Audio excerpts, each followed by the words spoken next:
Welcome to DUBTurbo 2.0. This will be the first tutorial video. We'll walk over the basics of all the elements. You guys brand new to beat production, you'll appreciate this the most. Some of you that have already been through a few DAWs or beat production tools, you might want to skip to the more advanced video, which is video number 2. However, for this first one, we're going to learn how to make a beat.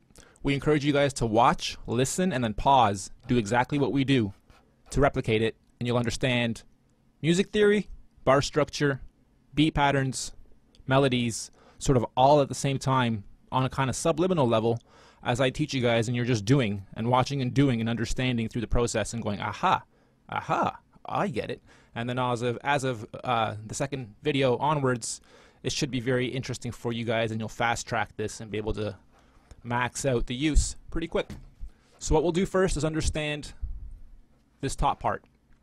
Most of the stuff's pretty easy. New, simply opens a new canvas. Open, we'll open a file that you've made, which we'll go over later in the video. Save as, we don't have a save and a save as, just a save as, and you can keep overwriting the file, or you can make versions of it. So you want to keep the bar 1, beat 1 first version that you made, save it as version 1.dub project, and then as you keep working forward you can do versions or keep saving it over itself. The views you won't be able to see because I'm only recording the space on my monitor that shows DUBTurbo, not the whole screen, but this is the normal view that we're on now. Blackout view will make your background on your desktop black, so there's no distractions behind the app. However, the app won't change size, it'll remain the size. And then full screen will stretch the app to your limit, whatever it reaches first. So if you have a wide screen, it'll probably be vertical. Anyway, file name we've added now, so you know what file you're on and what's open. Metronome. This works in tandem with our tempo. So if we turn this on right now and press play, we're going to hear a ticker tick away at 120 BPM, and BPM stands for beats per minute. So you'll hear 120 in 60 seconds. Okay, and that depicts a lot of what the music that you're going to develop will sound like. We'll go over the tempos that are most commonly used in the different genres later in the videos. Right now it doesn't really matter. We'll stick to, say, 101. So go ahead and change yours to 101. Just click in there, press 101, and press enter. I'll take a quick note to say that we move 2 decimal places, and this is universal. So if you export or bounce tracks or export elements out of this and import into any of the bigger DAWs out there, we follow their universal time clock. So if you make a beat at 101 in here, drop it into Cubase for instance, line that up at 101, you'll hear the metronome in there tick away perfectly, and we match it up beautifully. So it's universal. And export simply exports whatever you've made to a 40:1 stereo wave file. The bar count, right now it's at 2. We can grow it out to 199 now. And you don't really see much happening, and you won't until you have some bars in there so you can see what's what. But that used to take a long time to calculate. Now you can, it doesn't matter how many bars you can make random and odd numbers of bars. Everything's pretty seamless. So from the previous versions, that's a big improvement for us. People were getting stuck there a lot, and it was freezing the app on them a lot. Let's go ahead and start. These 3 tools are the most commonly, well, they're the only tools, but they're the most common in beat production, and they're shortcuts for pretty much everything. So the more I use this, the more I'm going to be using the keyboard instead of clicking on everything here, because there's shortcuts for all the stuff. So for instance, I press the letter P on my keyboard, and that accesses my pencil. O right beside it is the arrow, and the left bracket beside the P, all 3 buttons are right beside each other, so I can maneuver around those real quick. Here it's the colon, just brings your ticker back to the start. L for loop, pretty obvious. The loop function is perfect now. The loop loops perfectly. Play, spacebar, stop, spacebar, record is right above your enter button. Try to make all the shortcuts very, very friendly. Control E opens and closes bars now too. So the first thing we'll do, click on a pencil, and whoops, I'm on a big bar count here. Let's bring this back down to 2. So we start, and just erase that. Pencil, click, and you have a bar. Click, hold, and drag, you have 2 bars. If this is open more, you can have longer, but we try to encourage you guys to use 2 bars when you're doing your loops and patterns to then group and grow from, or 1 bar if you're just going to do a quick little addition, like a little crash cymbal to drop a beat in, or a little roll at the end. You'll just want to add 1 bar. I'm going to encourage you guys to always use click, hold, and drag. Use 2 bars at first when starting a beat. Control E. And now here's obviously all of our kits. They're all grouped nicely and named nicely, and there's a bunch of extra stuff that we've added, and we've categorized them in 2 different columns now because it's grown so much, and this was really sensitive. You couldn't really scroll too easily, and we've done that for both panels now. Okay, so you choose a kit. Say we'll go to Hip Hop 4.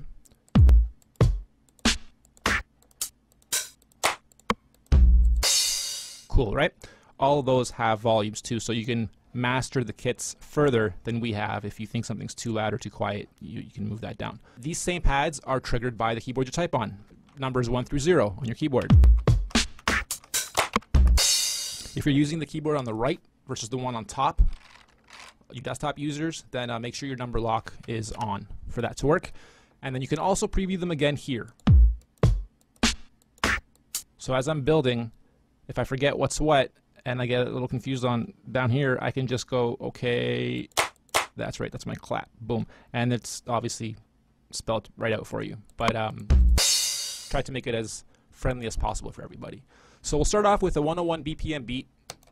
Turn that off. And we'll do a little hip hop beat.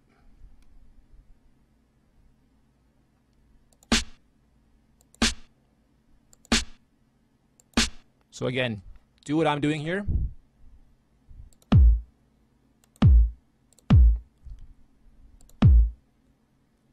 And you'll have a very, very simple hip hop beat to start off with.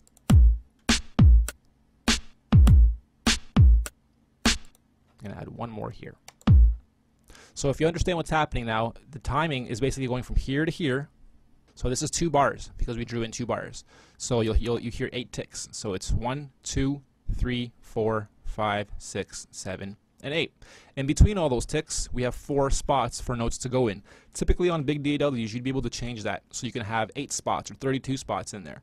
We don't do that as a choice to change quantizing. However, what you can do is simply double up your tempo and then draw bars twice as big and work with them that way to split it up. So it's kind of the same thing. You just kind of have to trick out the app. Okay, so we'll go back in here. Oops. Oh, great. I have no tempo. Okay, and we'll continue. We usually lay out the drums the same. So these first 2 are kicks. Then we move into snares, hi-hats, claps, toms, rims. 9 and 10 are usually another tom or a crash. 7 through 10 are usually different, but 1 through 6 are always 2 kicks, 2 snares, 2 hi-hats, and then 4 random.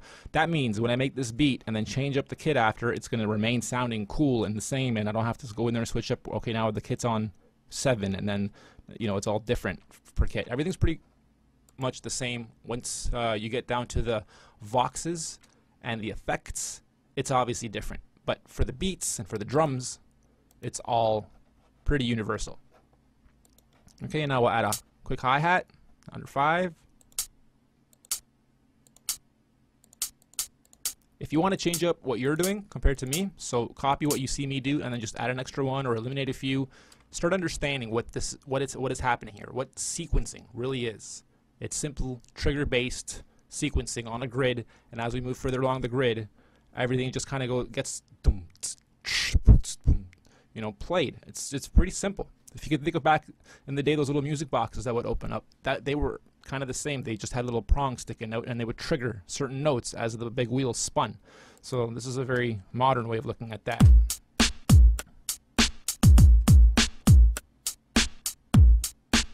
Notice the loop is now perfect. You can turn the metronome off now. That second one, I can do a few things here. I can simply copy that down now, or I can create a new pattern. So I'm on Hip Hop 4, and I have Crunk 2 on channel 2. If I hold down Shift right now, I click on them, and then hold down Shift, and then click, hold, and drag downwards. Now I have 2. So now I have that same pattern on number 2. And here I can change this up so it contrasts that one, or I can leave it exactly the same so it doubles. So now we'll have that same beat going twice. Sometimes it's too much, you'll have to lower one, or like I said before, change it up so that it's a little bit different. Hi-hats, we'll just turn those almost right down. That's really powerful. We'll turn that right down. Maybe move it over a couple, just so it's different.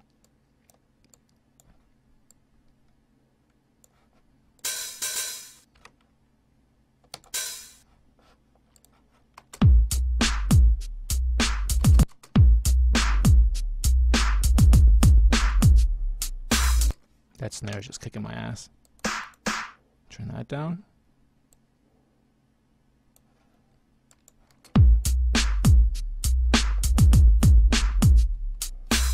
Okay, so I'm pressing spacebar every time I want to start and stop it. I'm trying to remember to announce all the shortcuts I'm using, but I'm going to forget here and there. So just keep in mind when you see things glowing and I haven't moved the mouse, it's because I'm using all those little shortcuts.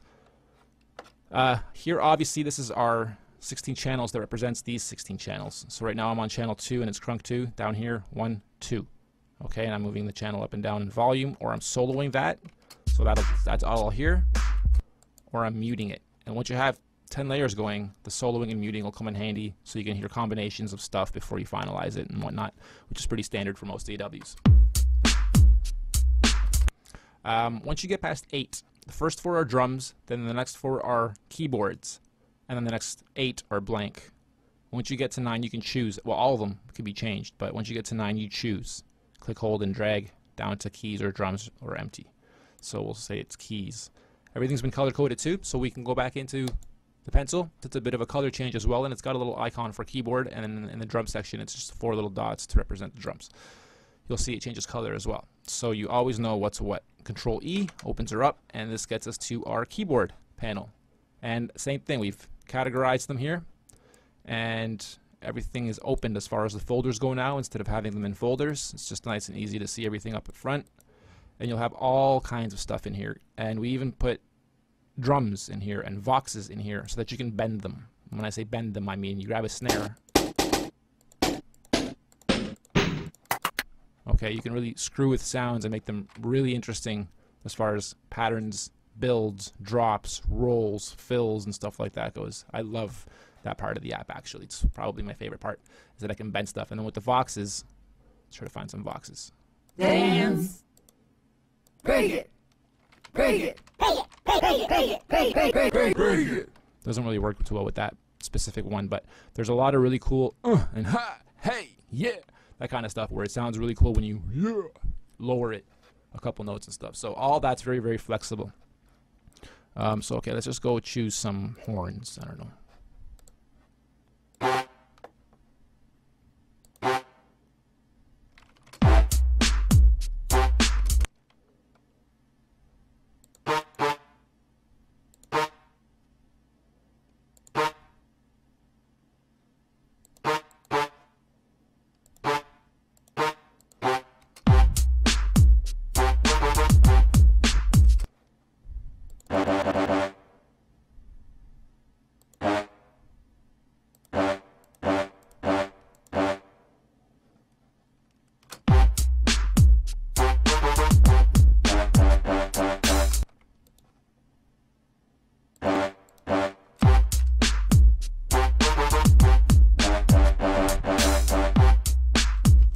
Nice and simple. All that can be changed. By the way, let's go back in there for a second. Control E. So I laid it down. Let's see. I'm like, yeah, that sounds kind of cheesy. Let's change it up. Boom. 3.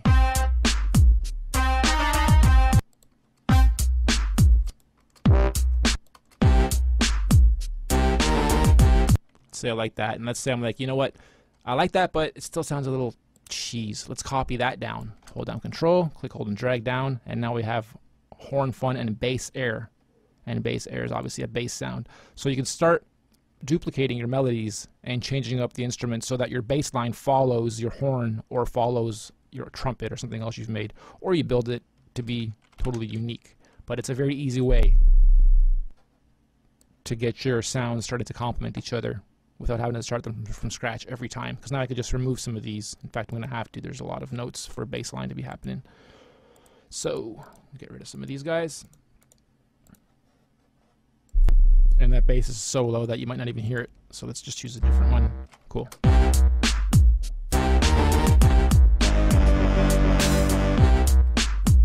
Not bad. Keep going. Oftentimes, most producers will tell you it's almost like an artist drawing. You kind of see what you want it to look like once you're done, but you have no clue how you're going to get there. But you know it's going to sound good. You know the patterns in your head or whatever's kind of fumbling in your head. nothing's really set, so it's not like before I started this track I know exactly what it's going to sound like and I'm just going to go ahead and do it. You'll go through that too. Everything's a creative process, and it's all, hey, that sounds great, or that's crap. It's, you know, get rid of that hook and start something else.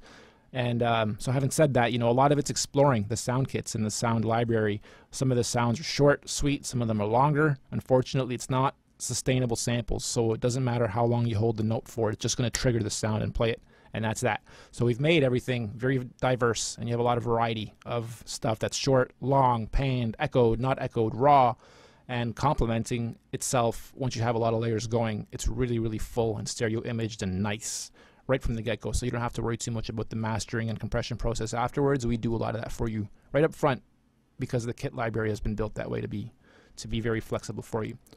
Okay, so let's continue finding a good bass here.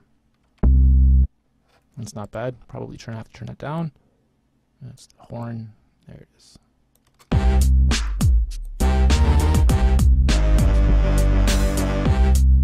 Okay, so we'll just draw another layer on the keys, and that will contrast and complement that horn with something bright. Maybe like a trumpet, a violin. I don't know. We'll go to the second column here and start trying to find some cool sounds.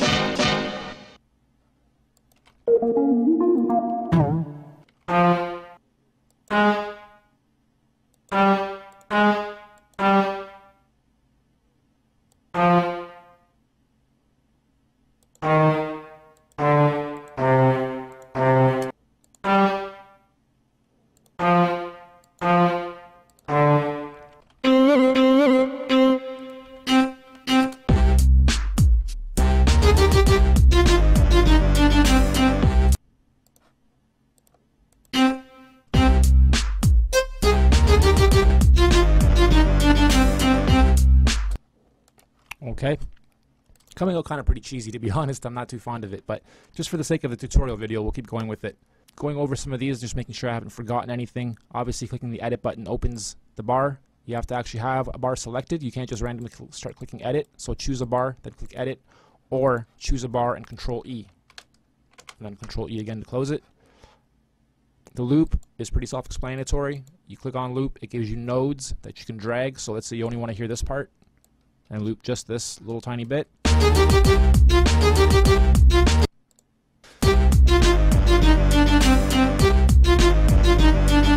Stop that for a second. Bar count. We'll now highlight that, and we'll move that up to 8, let's say, and press enter. Now we'll have to obviously move our loop node out, and we can drag all these over and copy them now. And we used to have to do this at one at a time. So I'd hold down, I'd grab one, I'd hold down shift, click, hold, and drag, and I just made a copy. Now I grab one, I hold down control now instead of shift. Control, holding it down, I click the rest of them. Now let go of everything. Now hold shift, click, hold, and drag. You see what happens there? So now I just made duplicates of everything and moved it over on my timeline. I'll bring this back now. Now what I can do is I can go in here and edit all these guys very quickly, just to sort of make it a bit different.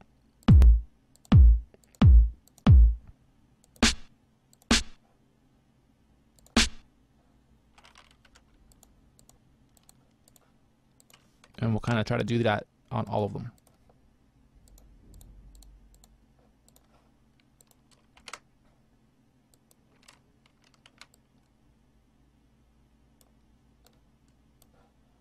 Doesn't have to be a huge change. Could be just a little accent near the end. And I'm being really fast and random here, so this might not sound all that great, but it probably will still sound half decent. Okay.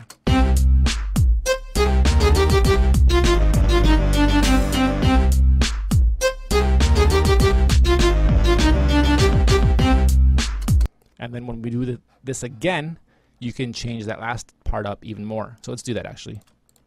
Again, I'll do really small changes just so you guys are getting it.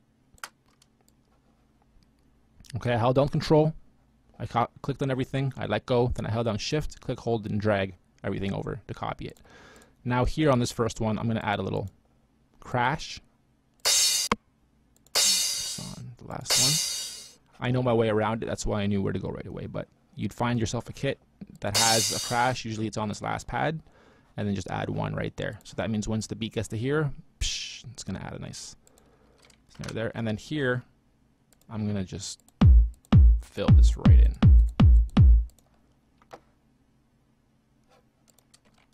And then I'm going to erase these guys, leaving room for the kick drum up here to go, and then back to here. Okay. I'll be very untraditional here.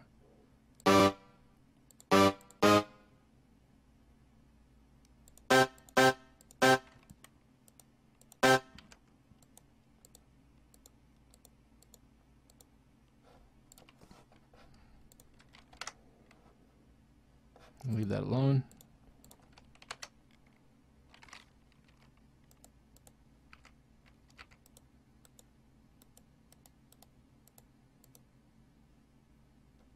In fact, I'm just going to get rid of all of them except for 1 there and 1 at the beginning. Okay, so now we have a nice 8-bar loop going.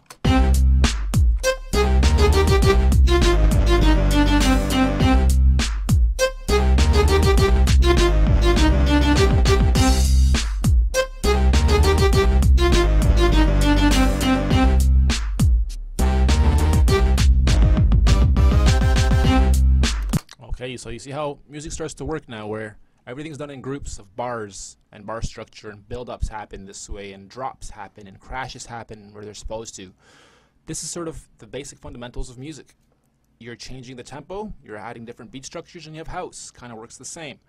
Reggae, same thing. So we'll go through all these genres, music types, and whatnot, and I'm sure already, if you're brand new to music creation, already you understand what's happening. If this is still too fast for you guys, don't be shy to let me know. I'll do an even slower video to slow everything down for you some more, but I'm hoping you guys can keep up with this. It's not that complex. At this stage, you start noticing what's too quiet, too loud, and you can start changing up your volumes and maybe doubling up on more sounds. Like, let's say that horn, I still want another double on that horn. So what I'm doing now is copying the horn bars to another layer down here. I'm going to click edit, click on 1, click edit, and I'm going to find myself something that complements that horn. It'll still follow the same pattern, maybe a guitar actually. Don't really hear it.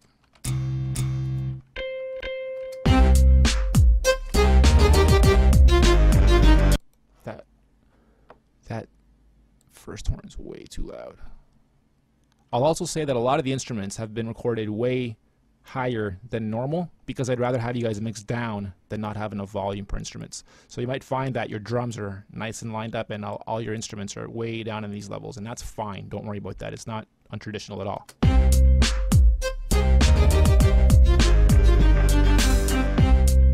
It's not bad. Okay, maybe the same thing for that violin. Maybe I want to double up on that violin. Maybe have a violin going alongside oh,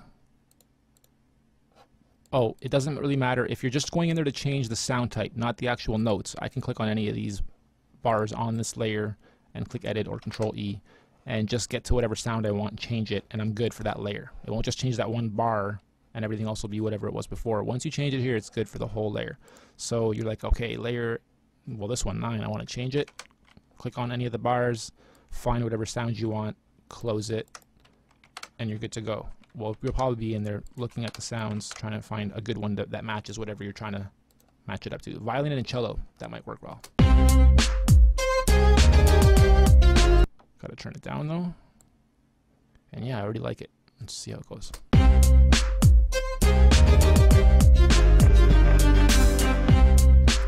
Another thing you can do, I should have saved this, or I should save this for the advanced video, but it's not that advanced, is chording. If you know how to chord, and we have chord charts in the members area as well, I'm going to make new ones too that go over actually all of the chords, all the majors, all the minor, everything.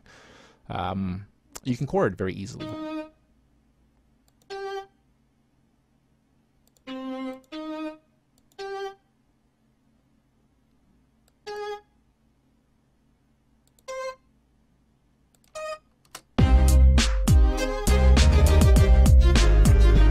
So you can hear that chording by itself. Let me solo that out.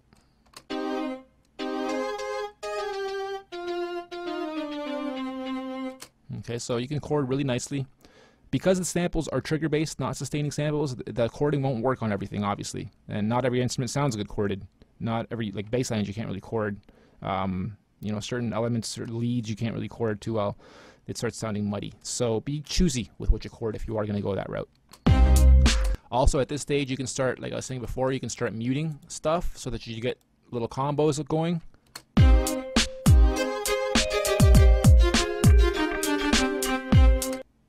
Sounds kind of cool. You can mute those, just get the horns and the low end going.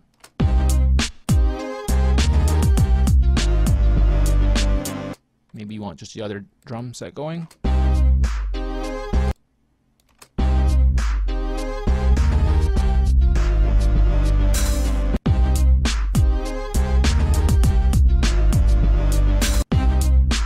So there we go. I'm going to leave it there for this video. Hopefully you guys did what I did and you have the same beat going on. What you can do now is save your file. So we'll do that as a last step and then open it. So we're going to save.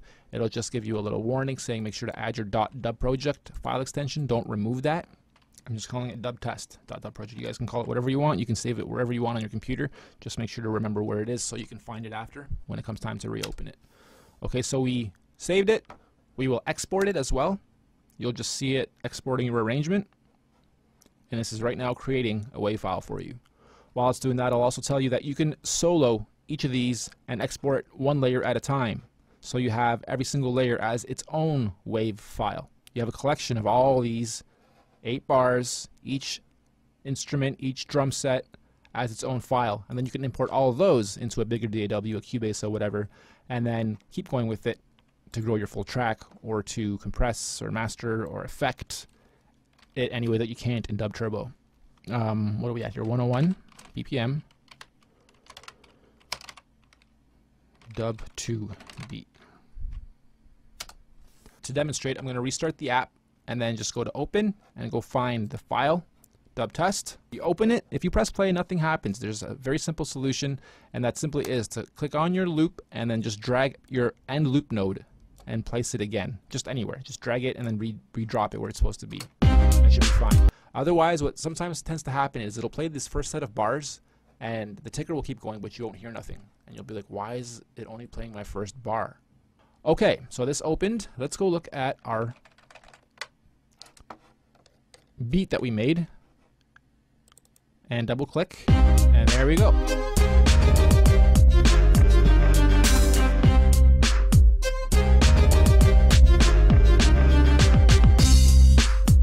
So even that right there, I can go and sell this. Not to say it's a hot beat and people will line up to buy it. I'm just making a point. That's how easy it is to make a beat with dub. Quick 16 bar or 8 bars. I'm gonna grow this to 32, and now very quickly just show you guys. You know, even at 32, actually screw it. Let's go to 64. 64 bars is enough for a verse and a chorus. Depending on what tempo you're working at too, that's different. And there's no quantizing yet, so that's still even more different. So we can structure out a quick 16 bars at first for an intro or your chorus, and then this rest could just be a verse. And the verse could be the same thing, minus maybe the second overlay of drums, and what else? Maybe minus the horns, and just keep the violin going, and the cello, and the bass. Okay, so a little change up, and boom, you have yourself